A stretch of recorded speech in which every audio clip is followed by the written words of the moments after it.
Hello everyone and welcome to a brand new video. In this one, I'm going to be discussing the patch notes for the brand new update in Call of Duty Vanguard on the 7th of July 2022. So if you guys weren't already aware, a little bit earlier today, at the time of making this one, there was a brand new update in Vanguard multiplayer as well as a small update in Warzone. And yeah, that's what I'm going to be discussing in this video. Now I do reckon that this one is going to be a little bit shorter than usual. However, with that all being said, if you guys want to enjoy this one at any given point in time, make sure you leave a like on it down below as well as subscribe. So without further ado, let's actually dive right into it. So as you guys can see over here, we have July the 7th multiplayer, and these are of course the patch notes, and let's start off and talk about operators. So interestingly enough, there was a brand new operator that was added into the game, and he is of course a part of Task Force Immortal, which is going to be accompanying Butcher. So now there are two operators in Task Force Immortal, and his name is of course Callum Hendry, and it states, all his life Callum was a show-off, constantly adventuring and getting into trouble with neighbors, woodland creatures, the law, everyone.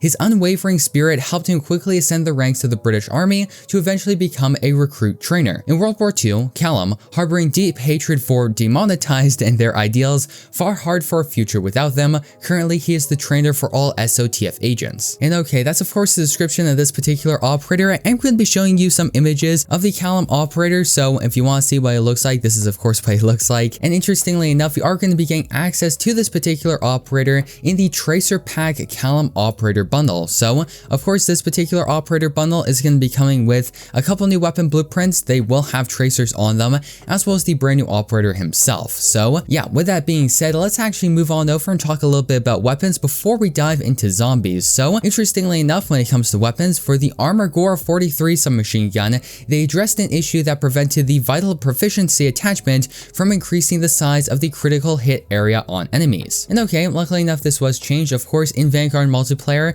the Armor Gore 43 is a pretty solid submachine gun, so it meant that this change is going to be affecting quite a few people, which is good. And also move on down, let's talk about user interface and experience, and they state, corrected spelling mistakes in the Smoky Treat and Doom Cloud seasonal challenges. Alright, that's pretty good, nothing too crazy. And now let's go ahead and talk a little bit about zombies. So they state, for enemies, Zabala the Deceiver addressed an issue that allowed multiple Zabala to spawn at the same time. So then moving on over and talking about gameplay, for round-based as well as for Altar of Covenants, they state, they addressed an issue that would prevent the Altar of Covenant's inventory from updating as expected if a player held the inventory open as the round progressed. And yeah, that's pretty par for the course. Typically, whenever there's a new zombies update, there are always some stability issues, you know, sometimes the game crashes or there are really bad bugs and stuff like that. And luckily enough, some of those stability issues were addressed in today's update. So, alright guys, with that being said, before I end off today's video overall, I'm going to be talking about the new featured playlists that are available in Vanguard right now. So the first one is actually called 1v1 Shipment, which of course, like the name suggests, is going to be Shipment, the map in Vanguard. However, is going to be a 1v1 mode, which is pretty interesting. If you guys are interested in that, make sure you go ahead and check it out. Additionally, Blueprint Gun Game is going to be returning to the game, as well as we also are going to be seeing the All Out Blitz playlist. Is also going to be having a hardcore version of it. We also have Ship House 24/7 with an additional hardcore version of that particular playlist. And then in addition to that, we also have Arms Race, which is of course the mode that we saw introduced into the game back in Season 2. And then finally, we have Champion Hill Duos. So yeah guys, with that being said, that's going to effectively wrap up today's short video talking about the patch notes for the brand new update that just went live in Call of Duty Vanguard. So with that all being said guys, if you want to enjoy this one at any given point in time, make sure you leave a like on it down below, as well as subscribe and turn post notifications so that way you guys will not miss any of the latest and greatest Call of Duty news, class ups, intel, and so much more. So thank you once again for watching. I've been your host Deeper Jungle, and I hope to see you in the next one.